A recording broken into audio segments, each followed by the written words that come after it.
تمہاری ماں تمہارے لیے جو قربانیاں دی ہے بچپن میں اسے یاد کرو. تمہاری ماں تمہیں 9 مہینے اٹھا کے رکھی ہے, اور وہ کیسے؟ دکھ پر دکھ بولے.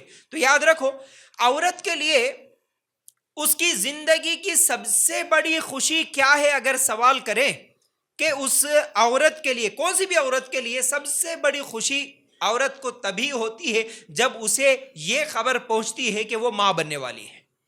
اس کا ماں بننا ہی اس کی زندگی کا سب سے بڑا خوشی کا مرحلہ ہے. اس سے بڑی خوشی اسے کبھی نہیں ہوتی. وہ ماں بننے والی ہے تو خوش ہو جاتی ہے, اور اس کے بعد وہیں سے اس کی تکلیفیں شروع ہوتی ہے. اور اسی تکلیفیں اللہ تعالیٰ تو یہاں پر بولا کہ 9 مہینے اٹھائی. تو 9 مہینے کیسا اٹھائی بھائی؟ کھانا کھاتی ہے تب بھی اٹھا کے رکھی, رات کو آرام کر رہی بستر پہ تب بھی اٹھا کے رکھی, بازار میں چلنے کے لیے کبھی نکلی تو تب بھی اٹھا کے رکھی, گھر کا کام کاج کر رہی تب بھی اٹھا کے رکھی, بخار میں تھی تب بھی اٹھا کے رکھی, پیٹ میں درد تھا تب بھی اٹھا کے رکھی, سر میں درد تھا تب بھی اٹھا کے رکھی. 9 مہینے وہ اٹھا کے رکھی اپنی پیٹ میں. اور کیسی تکلیفیں؟ اگر ماں باپ کی تکلیفیں, ماں کی تکلیفیں اگر ہم بیان کریں تو میرے بھائیوں ہم باتوں میں بیان نہیں کرتے, جو محسوس کرتے وہی لوگ جانتے ہیں.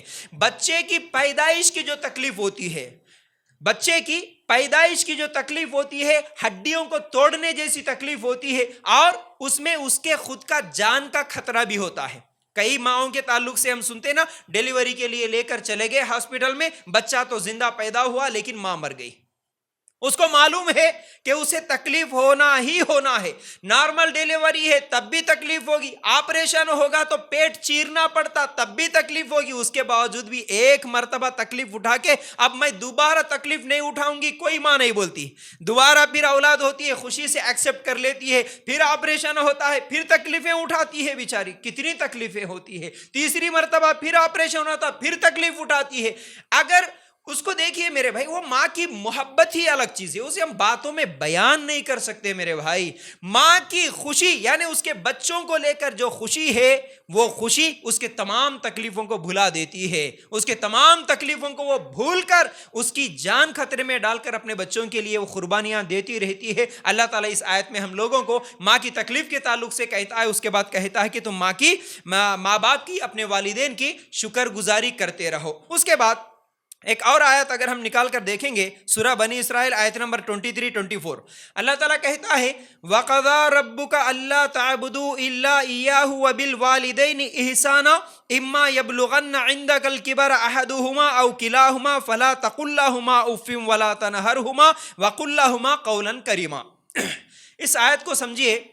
اللہ تعالیٰ کہتا ہے اور تیرا پروردگار صاف صاف حکم دے چکا ہے کہ تم اس کے سوا کسی اور کی عبادت نہ کرنا, اور ماں باپ کے ساتھ احسان کرنا. اگر تیری موجودگی میں ان میں سے ایک یا دونوں بڑھاپے کو پہنچ جائے تو ان کے آگے اف تک نہ کہنا, نہ انہیں ڈانٹ ڈپٹ کرنا, بلکہ ان کے ساتھ ادب و احترام سے بات کرنا. اس آیت میں کتنی باتیں اللہ تعالیٰ بتایا میرے بھائیو. اللہ تعالیٰ کہتا ہے کہ تم میرے علاوہ کسی اور کی عبادت نہیں کرنا. اس کے فوراً بعد اللہ تعالیٰ کہتا ہے ماں باپ کے ساتھ احسان کرنا. احسان کسے بولتے بھائی؟ احسان کا مطلب کیا ہوتا؟ احسان کا مطلب برابری نہیں ہوتا. جیسا کہ مثال کے طور پر اگر کوئی ہمارے ساتھ کچھ کام کرے, بدلے میں ہم بھی ان کو ہی ویسا اگر ہیلپ کرے تو یہ برابری ہو گئی, یہ انصاف ہو گیا. اب اس کو میں ایک مثال سے سمجھاتا ہوں ہمیشہ.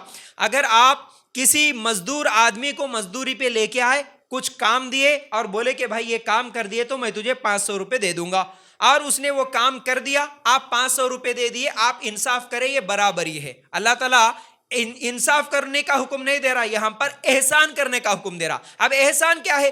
500 روپے دینے کے بعد آپ اپنی طرف سے خوشی سے اور ایک 50 روپے زیادہ دے دیے نا, یہ بولتے احسان.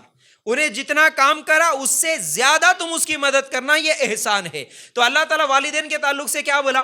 تمہارے ماں باپ تمہارے بچپن میں جو بھی تمہارے تعلق سے تکلیفیں اٹھائے, تم ویسی تکلیف اٹھا کے ان کو خود خدمت کرنا, یہ برابری ہو جائے گی. نہیں, تم اس سے بھی زیادہ کرو, احسان کرو تمہارے امی ابا کے اوپر.